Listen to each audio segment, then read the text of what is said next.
자꾸 사용해야 가치가 나온다라는 제목으로 하나님 말씀 증거하도록 하겠습니다.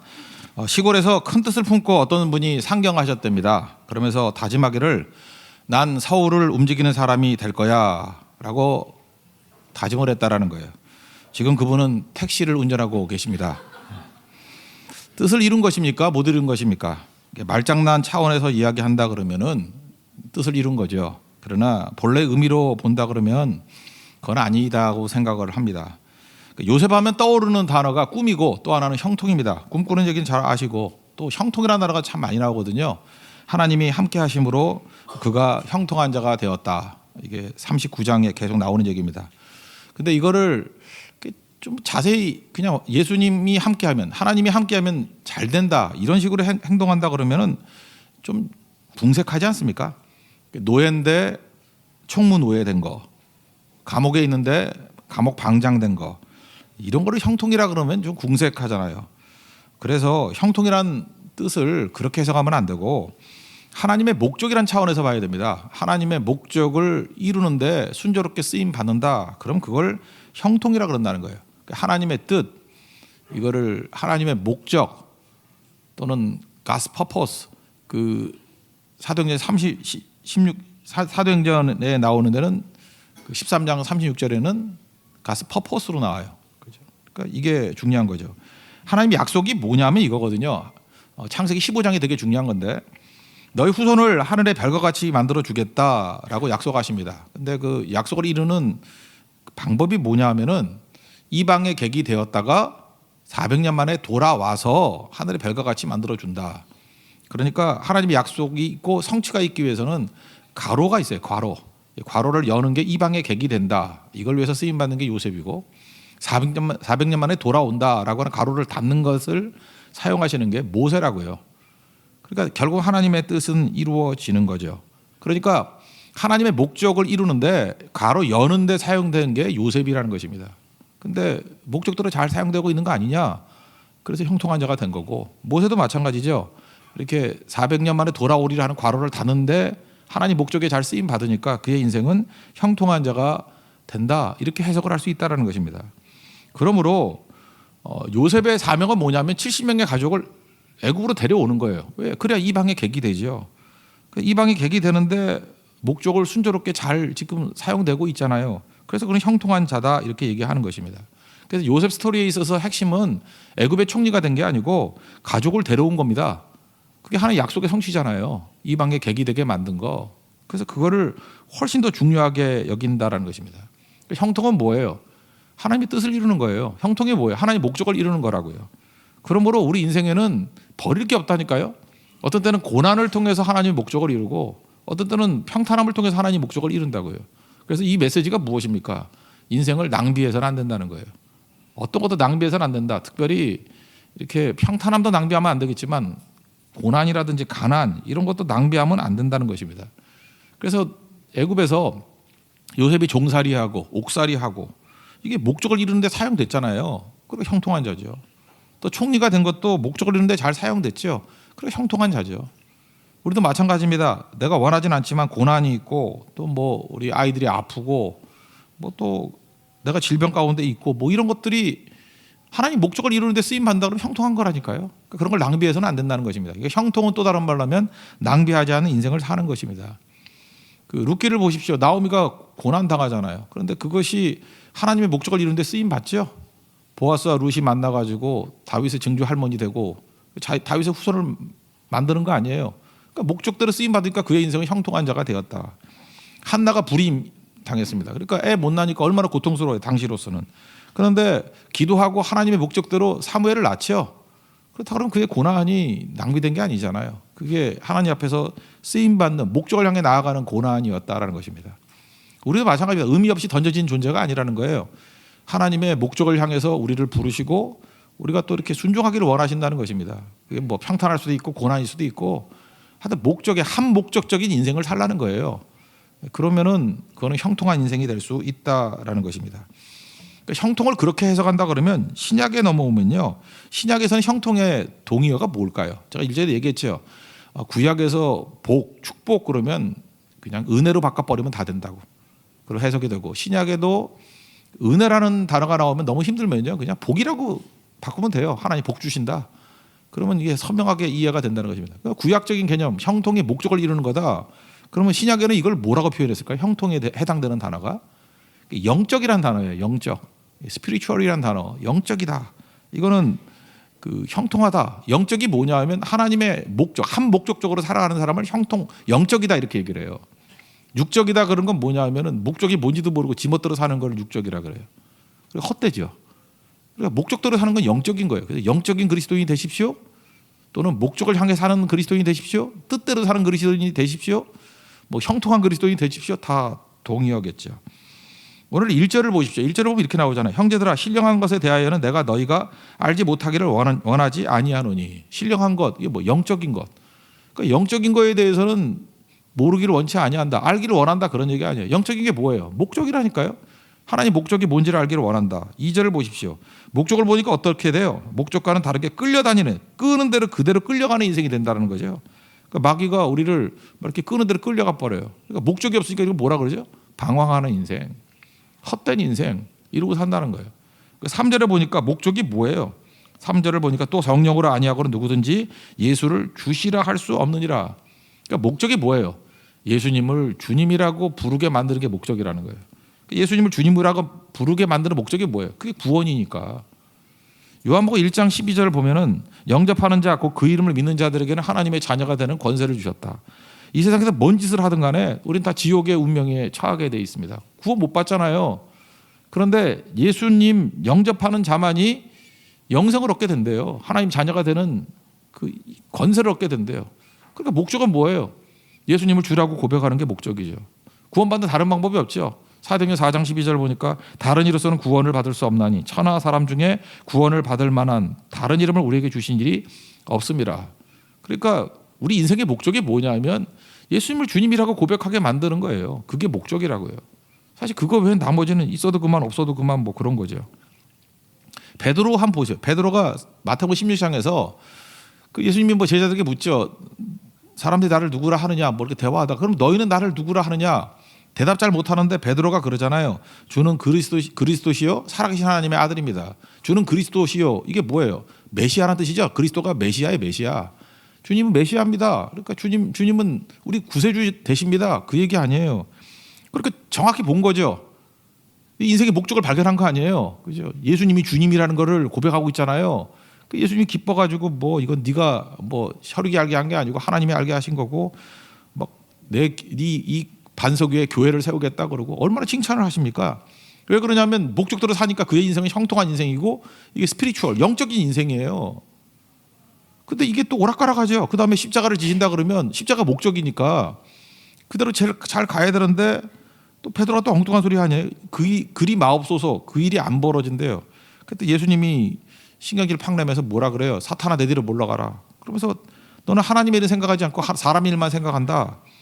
그러니까 목적을 놓쳤다 그 얘기죠. 편안함, 쉬운 길 그게 목적이냐? 그거 아니지 않느냐? 목적이 십자가 지는 건데 그래서 우리 인류를 구원하는 게 예수님의 목적인데 그거를 가로막고 있으니까 너는 영적이지도 못하고 형통하지도 못하고 목적적이지도 않고 그러니까 너는 안 형통이야. 너는 뭐 안 영적이야. 안 목적이야. 뭐 이런 식으로 좀 어색하지만 그렇게 해서 혼내는 얘기가 나오지 않습니까? 그러니까 우리 인생 간단해요. 그러니까 어떻게 살아야 돼요? 영적이란 게 뭐냐 하면 목적대로 사는 거예요. 하나님의 뜻대로 하나님의 목적대로 사는 거예요. 형통한 게 뭐예요? 하나님의 목적대로 사는 거예요. 뭐 고난이 오던 뭐 평탄함이 있던 뭐 온갖 것들이 다 오지 않습니까? 인간 인생 속에서 그걸 가지고 목적을 향해 사는 거예요. 그게 영적인 인생입니다. 그럼 두 번째 단계는 뭐냐면 목적을 이루기 위해서 살아야 되는데 우리 인생은 목적적인 존재예요. 우리는 그걸 사명이라고 말하기도 하죠. 목적을 이루기 위해서 하나님께서 우리에게 도구와 무기를 주셨어요. 그게 은사예요. 은사는 도구다 또는 무기다 이렇게 얘기하면 됩니다. 그러니까 목적은 예수님을 주라고 고백하게 만드는데 무기를 준 거예요. 이게 은사라고요. 그저께가 3.1절이었는데 3.1절 100주년이었죠. 그 여러분 아십니까? 어떤 분은 그 애국자 중에서 어떤 분은 의사라 그러고 어떤 분은 열사라 그러고 차이가 뭔가요? 뭐 좀 추울 때 죽으신 분은 의사고 더울 때 죽으신 분이 열사인가요? 예, 그건 아니고 의사와 열사의 차이는 뭐냐? 열사는 맨몸으로 저항한 분을 열사라 그래요. 맨몸으로. 그리고 의사는 반드시 무력이 있어야 돼요. 그러니까 무기를 들고 싸운 분. 그러니까 뭐 예를 들어 보면 안중근 의사겠죠. 왜 안중근 의사예요? 총 들고 이토 히로부미 쏴주겠잖아. 총 들었잖아요. 그냥 뭐 이토 히로부미 너 저주를 받아라, 저주를 받아. 그러면 열사야. 그죠? 침 택택 뱉으면서 그죠? 뭐 에이 재수 없는 놈 이래가지고 뭐 죽었다 그러면 안중근 열사인데 총으로 쐈잖아요. 그러니까 의사예요. 그다음에 윤봉길도 의사죠. 왜냐하면 그 상해 홍커우 공원에서 도시락 폭탄 넣어줬잖아. 그냥 도시락만 줬다 그러면 열사예요. 이거 드시고 뭐 그러면 안 되는데 그게 폭탄이었다고. 도시락 폭탄이니까 의사죠. 의사. 대장 뭐 이렇게 일본군 대장하고 몇 명 죽었잖아요. 그죠? 그런 거. 대신 유관수는 열사죠. 유관순 열사. 왜냐면 맨몸으로 태극기 들고 만세 운동 했잖아요. 무기가 없었잖아요. 무기가. 그죠? 그러면 열사. 그러니까 우리 성도들은 영적으로 보면은 영적인 의사들이에요. 우리는. 왜냐하면 우리는 은사가 있거든요. 하나님께서 우리에게 주신 무기를 가지고 마귀하고 싸우는 거기 때문에 괜히 맨몸으로 뛰지 마십시오. 열사 되지 말고요. 우리는 영적인 의사들이에요. 하나님께 내게 주신 무기들을 사용해야죠. 잘 사용해야죠. 그래서 여기 보니까 은사는 다양하죠. 다양할 수밖에 없는 게 보세요. 아까 의사 얘기했잖아요. 총도 쓰고 뭐 폭탄도 쓰고 뭐 그러잖아요. 다르듯이. 그래서 4절 보니까 은사는 여러 가지나 성령은 같고 무기는 여러 가지죠. 직분은 이게 타이틀이거든요. 여러 가지나 주는 것 같고 사역은 미니스트리 이거는 뭐라 그러죠? 할 일들. 여러 가지나 모든 사람에게 이루시는 하나님은 같으니 이거 어려운 거 아니죠. 그냥 읽으면 쭉 나오는 얘기고. 그러니까 은사는 다양하다라는 거예요. 하나님께서 우리에게 각각 다른 무기를 줬습니다. 다른 무기를 갖고 잘 사용해야죠. 그러니까 사용해야 무기예요. 그러니까 은사의 목적은 사용해야 된다는 거예요. 써야 된다는 거예요. 그러니까 안 쓰고 자랑하고 있으면 그거 바보죠. 악사사리가 아니라는 거예요. 사용해야죠. 우리가 말씀이라는 말씀의 검을 줬잖아요. 사용해야죠. 기도의 능력을 줬잖아요. 사용해야죠. 그 뒀다 뭐 할 거예요? 사용하지 않으면 아무것도 아니죠. 그러니까 총도 사용하고 폭탄도 사용해야 의사 되듯이 하나님께서 우리에게 주신 거 잘 사용해야 된다는 것입니다. 특별히 현대적인 개념에 있어서 은사가 뭐냐 그러면 특별히 교회 안에서 잘 쓰임 받는 건 뭐 노래 은사 같은 거. 오늘 성가대 참 노래 잘하네요. 그러니까 노래 잘 쓰는 거 그죠? 저렇게 써야죠. 아무나 한다고 저렇게 화음 안 나오잖아요. 무용 같은 거 이렇게 춤추고 율동하고 뭐 이런 것도 교회에서 잘 써야죠. 안 쓰면 뭐 할 거예요?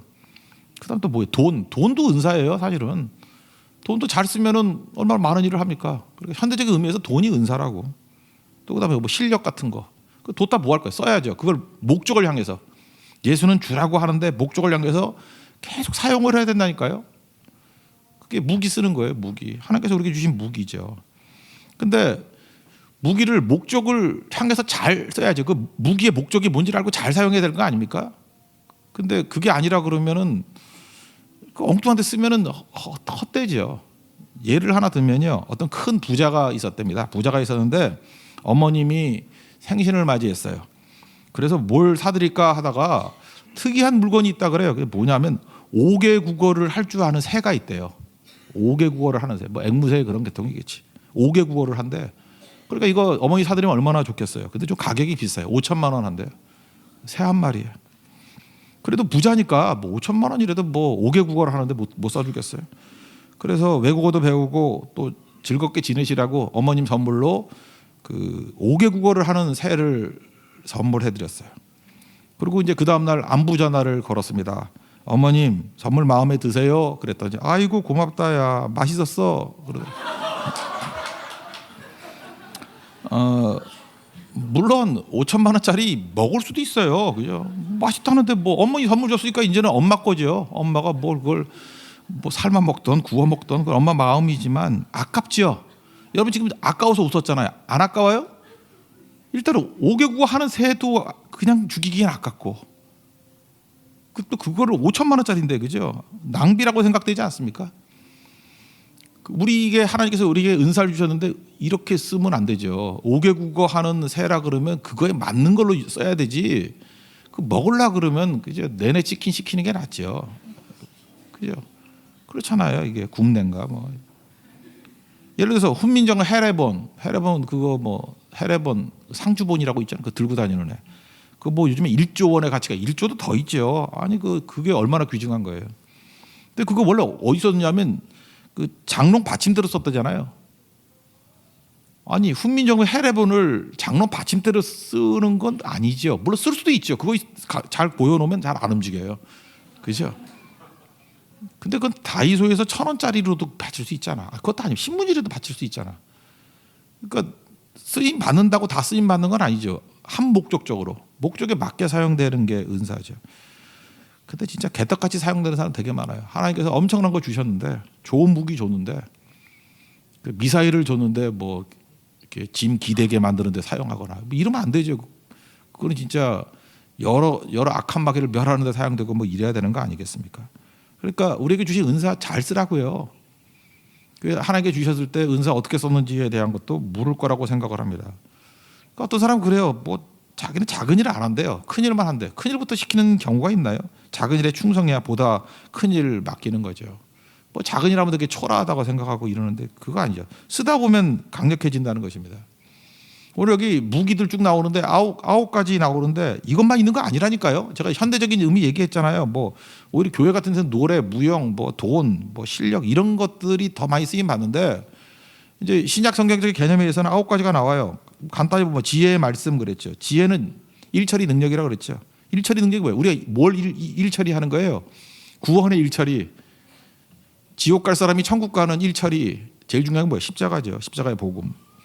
그러니까 지혜의 말씀 그러면 뭐예요? 복음의 말씀을 증거하는 무기 이런 거예요. 갈라디아 6장 14절 보니까 바울이 이렇게 얘기하잖아요. 그러나 내게는 우리 주 예수 그리스도 십자가 외에 결코 자랑할 것이 없다. 이게 제일 강력한 무기니까 이거 말고는 구원받을 길이 없으니까. 그래서 우린 죽어라 맨날 복음 증거하는 거예요. 지식의 말씀은요 가르침에 가까운 겁니다. 성경을 이해하고 설명하는 능력. 어떤 사람은 성경이 중요해 그러는데 뭐 저는 뭐 자기도 뭐 하는지 모르는 사람 있잖아요. 그 지식의 말씀의 은사. 이건 특별히 목사라든지 뭐 간사라든지 전도하는 사람에게 꼭 필요한 거겠죠. 이런 무기, 지식의 말씀이라는 무기. 믿음이란 무기, 산을 옮길 만한 믿음이에요. 성경의 믿음을 얘기할 때 백부장의 믿음. 예수님 오실 필요 없습니다. 병 그냥 말씀만 하시면 낫겠습니다. 뭐 이런 거. 수르보니게 여인의 믿음. 뭐 부스러기 뭐 개나 줄까 뭐 이럴 때도 이렇게 자존심 꺾고 개들도 주인의 상에서 떨어지는 부스러기를 먹습니다 하면서 끝까지 저돌적으로 저돌 멧돼지가 뛰듯이 그냥 달려가는 거. 이게 믿음이에요. 아무나 있는 거 아니거든요. 근데 믿음의 은사도 필요해요. 그다음 병 고치는 은사. 우리 예배 중에 치유되는 거 되게 많잖아요. 이번도 제주 선교 갔더니만 암에서 치유받고 오신 분들 꽤 되던데 우리 장명수 집사님 보세요. 그 암 투병 하시다가 그냥 병원에서 뛰쳐나와서 고성 선교나 오시고 그다음에 또 대만은 안 가신 것 같고 그다음에 또 이번에도 제주 가가지고 뭐 아픈 분 같지도 않대. 뭐 다 낫나? 나 잘 모르겠어요. 묻지도 않아요. 근데 암 환자 같지는 않던데 병원에서 그죠? 낫게 되는 그런 케이스. 그다음에 역대 암 환자들이 되게 많더라고. 어떻게 된지 난 묻지도 않아요. 뭐 낫는가 봐. 몇 년 지났으니까 5년 지나면 난 거 아니에요? 안 낫나? 모르겠어. 하여튼 그런 거더라고요. 그죠? 뭐 그런 것들이 쭉 설명이 되잖아요. 그렇다고 그러면 병 고치는 은사 이것도 강력한 문제죠. 병 고치는 은사. 능력 해감, 막 옥문이 열리고 안 되는 일들이 막 벌어지고 하는 것들. 불가능해 보이는데 막 돼요. 하나님께서 그런 무기도 주신다니까요. 영들 분별, 이게 뭐 성령인지 악령인지 구분할 줄 알아야 되잖아요. 이게 영분별에 있는 은사가 있는 분 딱 보면 알아요. 이거 좀 이상해. 그런 거죠. 이번에도 뭐 성교 갔더니 이렇게 딱 보더니 이상해 하는 분들 많더라고. 어쩜 그렇게 잘하는지. 저도 이상하더라고. 이상해 뭐 이런 거. 이게 영분별의 은사예요. 근데 깡통의 은사를 받으신 분은 모르죠. 그냥 흥분해가지고 뭐 거기 음식 맛있어요. 뭐 이러고. 방언은 아시죠? 개인적인 주의. 또 방언 통역하는 거. 뭐 요즘에 이게 별 필요 없는 것 같아요. 한국말도 있는데 방언에서 뭐 할 것이며 방언 통역에서 뭐 방언이야 뭐 개인적인 기도니까 도움이 되겠죠. 방언 통역은 요즘에 잘 안 보이는 것 같아요. 어쨌든 이런 무기들을 주셨다고요. 무기의 특징은 뭐예요? 사용해야 돼요. 예를 들어 방언을 받아도요. 방언 사용 안 하면 또 잊어버리더라고. 못 하게 되더라고. 방언 계속 사용을 해야죠. 사용도 하고. 돈도 자꾸만 쓰면요. 돈이라는 은사 또 더 주시고 그래요. 쌓아두면은 없어져 버리는 거고. 그러니까 은사는 사용하는 거예요. 뱀과 정갈을 밟으며 원수의 모든 능력을 제어할 권세를 주셨다 그랬잖아요. 사용하라고요. 그래서 은사를 잘 사용해서 무기를 잘 사용해서 하나님의 목적을 이룰 수 있는, 예수는 주라는 목적을 이룰 수 있는 우리 능력 있는 교인들 되기를 바랍니다. 그다음 세 번째는 성령이 공급하시는 이 힘으로 해야지 지치지 않는다는 거예요. 이게 성령이 주시는 거 아니에요. 그래 안 지쳐요. 11절 이 모든 일은 같은 한 성령이 행하사 그의 뜻대로 각 사람에게 나누어 주시는 것이니라. 그러니까 뭐 간단히 선교 갔다 왔으니까 선교 갔다 오고 난 다음에 똑같이 했잖아요. 근데 어떤 사람은 나가 떨어져서 철학에도 또 안 나오고 뭐 리더 모임도 잘 안 보이고 이런 사람들이 있어요. 그러면 우리는 생각하잖아요. 아, 건강 때문에 그렇다. 아, 나이 때문에 그렇다. 근데 와서 보라고요. 철학에도 때도 내가 찍어놓고 싶었는데 이렇게 리더 모임 때도 보면요. 건강도 아니고 나이도 아니고 믿음 순이에요. 믿음 좋은 사람들은 우리가 볼 때 이렇게 판단할 수 없지만 믿음이 좀 튼튼한 사람들은 다 나와 있어. 그러니까 덜 지쳐. 그런데 믿음이 좀 허약한 분들 있잖아요. 그런 분들은 나가 떨어지는 거예요. 왜냐하면 선교를 자기 힘으로 했거든. 이를 악물고 했거든. 자기 의지를 했거든요. 그러니까 지치지. 그러니까 목회자도 너무 잠깐만 지치면요. 그거 성령의 힘으로 한 게 아니에요. 자기가 하려고 그러니까 지치지. 아니면 마음이 없던지 사랑이 없던지. 그러니까 그 오늘 모세 부르는 얘기 나오잖아요. 출애굽기 3장에 떨기나무는 흔한 나무거든. 그게 모세 너다. 너 보잘것없는 녀석이다. 근데 그 불이 확 붙어 있어요. 성령의 불이 붙었다 그런 얘기죠. 근데 타지 않아요. 성령의 불은 고갈되지 않는다는 거죠. 난 두 가지 메시지가 있다고 생각해요. 하나는 우리 인생은요. 불이 있어야 돼. 불. 그래서 여러분 세상을 나눌 때 이렇게 생각이 돼요. 그 사람 속에 불이 있나. 여기 자매들 결혼하려고 그러면 남자를 볼 때 그 속에 불이 있나. 불 있는 남자가 결혼해야 돼요. 불 같은 화를 내는 애 말고 성령의 불. 불이 있어야 돼. 불. 그러면 좋은 남자예요. 우리 형제들도 자매를 볼 때요. 불이 있는 여자인가. 그 안에 그 성령이 불타오르는 게 있어야 돼요. 그러면 그거 진짜예요. 그 진짜 여인이에요. 책을 봐도요. 저는 책을 두 종류로 봐요. 불이 있는 책과 불이 없는 책. 그 불이 있는 책을 한 권 딱 읽어놓으면 그냥 가슴에 불이 확 타올라가지고 그걸로 얼마든지 많은 일들을 할 수 있어요. 불이 있는 책. 사실 그 100권에 하나도 안 돼요. 불이 있는 책. 그런 거죠. 불이 있는 교회. 교회도 불이 있어야 돼요. 불이 있으면은 뜨거움이 있다고요. 이게 뭐 뜨겁기만 한 게 아니에요. 이게 우리를 살리는 힘이 있어요. 고갈되지 않는 힘. 불이 있는 모임이 있어야 돼요. 제가 등잔불하고 성냥불 얘기하잖아요. 성냥을 이렇게 확 끄면 불이 확 올라오지만 금방 꺼지죠. 왜 그렇죠? 자기 몸 태우다 끝나버리는 거잖아요. 등잔불은 심지가 있고 심지가 기름에 이렇게 적셔져 있잖아요. 사실은 심지가 타는 게 아니고 기름이 타는 거죠. 심지를 타고 올라와서 기름이 타는 거죠. 기름이 타면은 기름이 없어질 때까지 계속 불타오르는 거예요. 고갈되지 않는 거죠. 기름은 계속 공급되는 거니까. 근데 기름 없이 성령의 기름 없이 일을 하면요. 심지를 태우니까 자기 몸을 태우는 거야. 그러니까 불교에서 말하는 소신공양이야. 등신불대. 등신 같은 불이 된다고요. 그죠? 이렇게 지몸만 타가지고 그냥 뭐 나가 떨어졌다 그러고 맨날 쓰러져 있다 그러고 그러는 거죠. 기름을 태워야 돼요. 심지를 태우는 게 아니고 기름을. 그래서 베드로전서 4장 11절 보니까 누가 봉사하려면 하나님이 공급하시는 힘으로 하는 것 같이 하라. 여러분 많이 지치셨습니까? 일이 많아서 지친 거 아닙니다. 성령 없이 일해서 지친 거예요. 성령의 공급이 있으면요. 인간이 그렇게 쉽게 지치는 존재가 아니에요. 하나님께서 계속 공급해 주시기 때문에 그 힘으로 일할 수 있는 종 되기를 바랍니다. 모세 보세요. 이렇게 깨우쳐 주는데 못 알아가지고 출애굽기 3장 11절에서 내가 누구이기에 뭐 바로에게 갑니까? 언제 지 믿고 가래라. 그래서 하나님께서 12절에서 이렇게 얘기를 해요.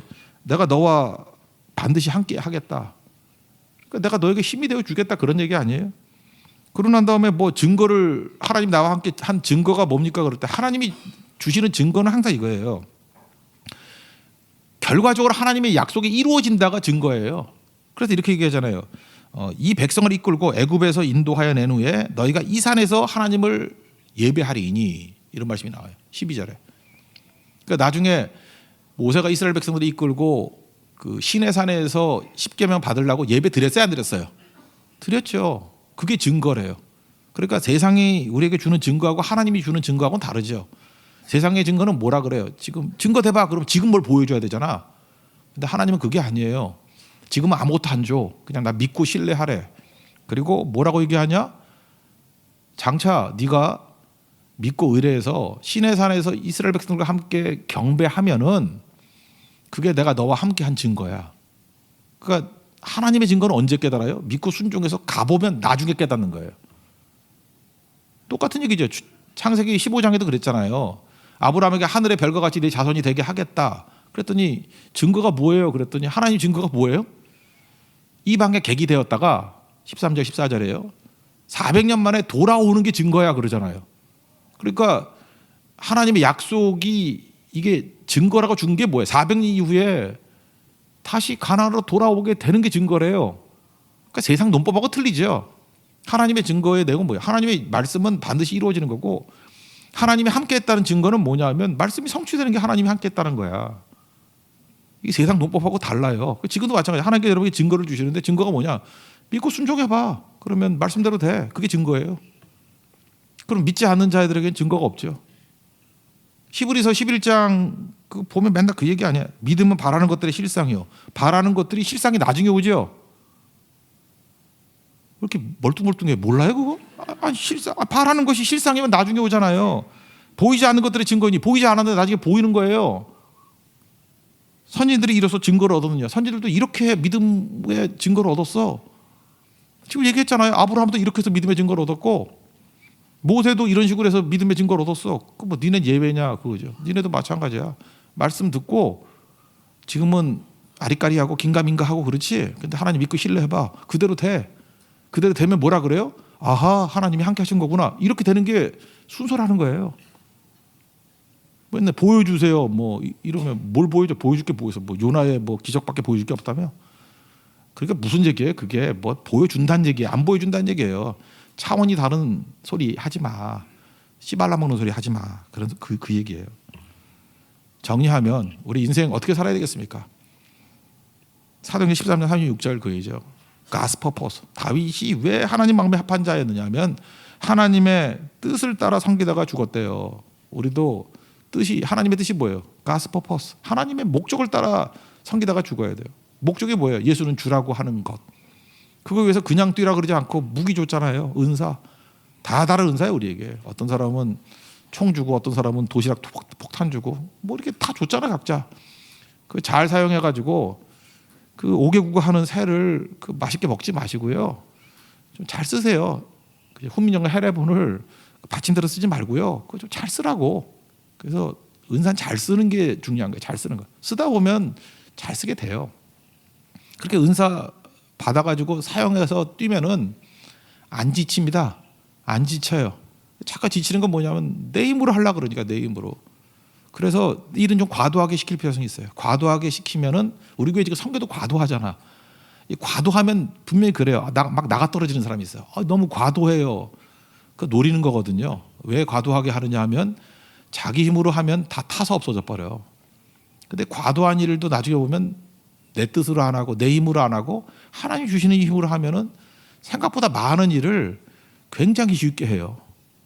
그리고 일을 다 이루고 난 다음에 겸손해진다니까요. 별로 데미지도 없어요. 그리고 주가 일하시네 그거 찬양하고 끝내버리는 거예요. 그게 성도의 삶입니다. 오늘도 그런 승리를 맛볼 수 있는 믿음의 종 되기를 바랍니다. 자리에서 일어나겠습니다. 거친 주의 십자가 찬양하겠습니다.